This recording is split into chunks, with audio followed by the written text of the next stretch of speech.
अहम एकम द्विनास्ति न भू न भविष्यते मुहि सृष्टि मुहि संगार मु हूँ अथल सागर मु हूँ प्रचंड अनल सर्क मर्त्य या पाताल त्रिभुवन करिअछि जय नाही भय नाही भ्रांति नाही अनुशोचना मथुरा राज्य मुई दीर्घ 17 वर्ष हलान बरगड़ धनुयात्रा जड़ित अच्छे सेनापति हंसध्वय भूमिका कर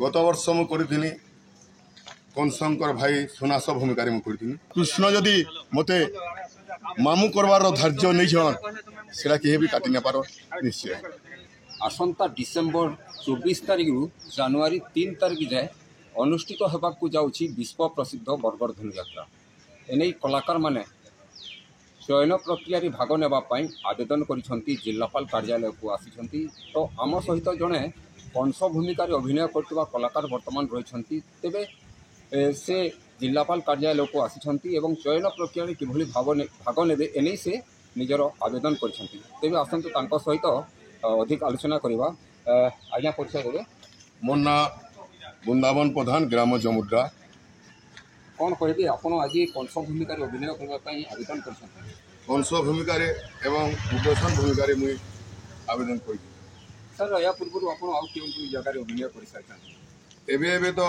13 नंबर वार्ड वीर विहार पंचायत कॉलेज इंद्र दरबार में इंद्र भूमिका कर त्रिपुरासुर तारकासुर महिषासुर रावण कंस जलंधर हिरण्यकशिपु शंखासुर एवं गणेश चरित्र आउ इंद्र दरबार में कर विश्व प्रसिद्ध बरगड़ धनुयात्रा अभिनय करने आप कहीं इच्छा प्रकट कले आवेदन कहीं आवेदन कले देख मुई दीर्घ 17 वर्ष हलान बरगड़ धनुयात्रा जड़ित अच्छे सेनापति हंसध्वय भूमिका कर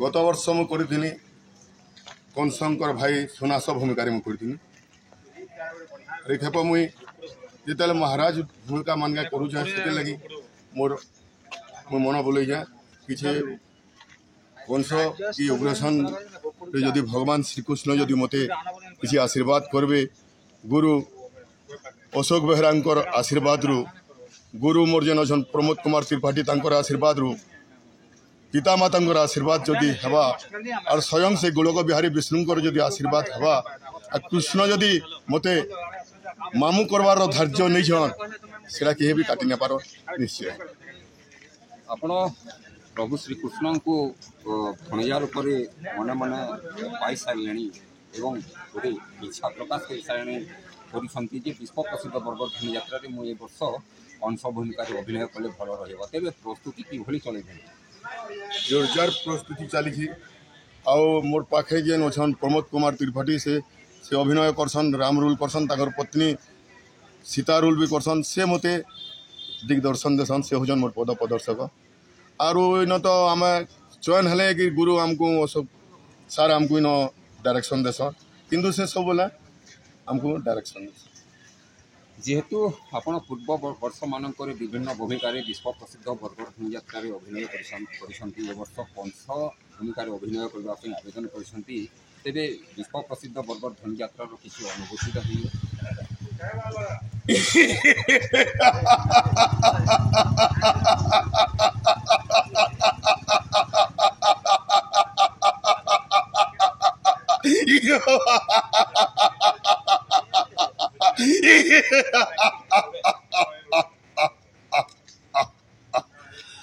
अहम एकम द्विनास्ति न भू न भविष्यते मुहि सृष्टि मुहि संगार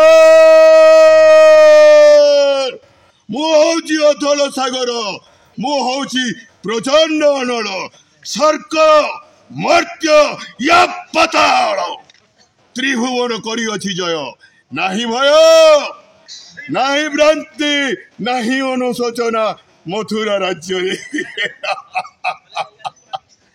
ଗୋଟି ଗୋଟି କରି ଯେତେ ଷଡ଼ଯନ୍ତ୍ର କଲି ସବୁ ଷଡ଼ଯନ୍ତ୍ରରେ ଆଜି ବିଫଳ ହୋଇଛି ତ୍ରିଭୁବନ ବିଜୟୀ କଂସ। ହେଲେ ନାରଦ ମହର୍ଷିଙ୍କର ବାକ୍ୟ ଅନୁସାରେ ଆଜି ମୁଁ ଧନୁଯାତ୍ରା ମହୋତ୍ସବ କରିବାକୁ ଯାଉଛି। ବୈଶାଖ ମାସ ଶୁକ୍ଳ ପକ୍ଷ ସପ୍ତମୀ ଗୁରୁବାର ତିଥିରେ ହେବ ଧନୁଯାତ୍ରା ମହୋତ୍ସବ 4 ଦିନ ବ୍ୟାପୀ। ଆଉ ଧନୁଯାତ୍ରା ଦର୍ଶନ କରିବା ପାଇଁ ଆସିବେ କୃଷ୍ଣ ବଳରାମ ଗୋପରୁ ମଥୁରା। ଜାତକ ପକ୍ଷୀ ଭଳି ଚାହିଁ ରହିଛେ ମୋର ଦେବଗଣର ଖର୍ଗ। ସେ କୃଷ୍ଣ ବଳରାମଙ୍କର କଞ୍ଚା ନାଲି ରକ୍ତରେ ପୂର୍ଣ୍ଣାହୁତି ପଡ଼ିବ ଧନୁ ମଣ୍ଡପରେ। ତାପରେ ନ ବଞ୍ଚି ରହିବେ ବୀର କଂସାସୁରର କାଳକଣ୍ଟକ। ନିଷ୍କଣ୍ଟକ ରାଜଭୋଗ କରିବି ମଥୁରା ରାଜ୍ୟରେ।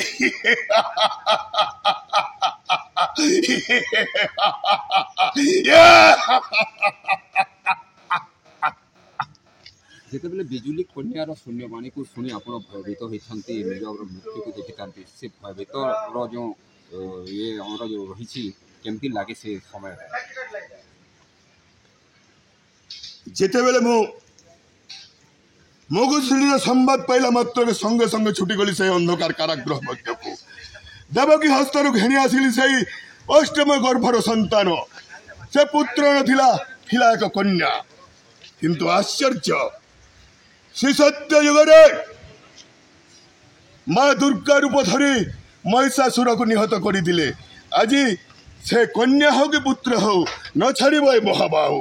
ସେ ହଉଛି ଅଷ୍ଟମ ଗର୍ଭର ସନ୍ତାନ, ସେ ହଉଛି ବଡ଼ ମୃତ୍ୟୁର କାରଣ।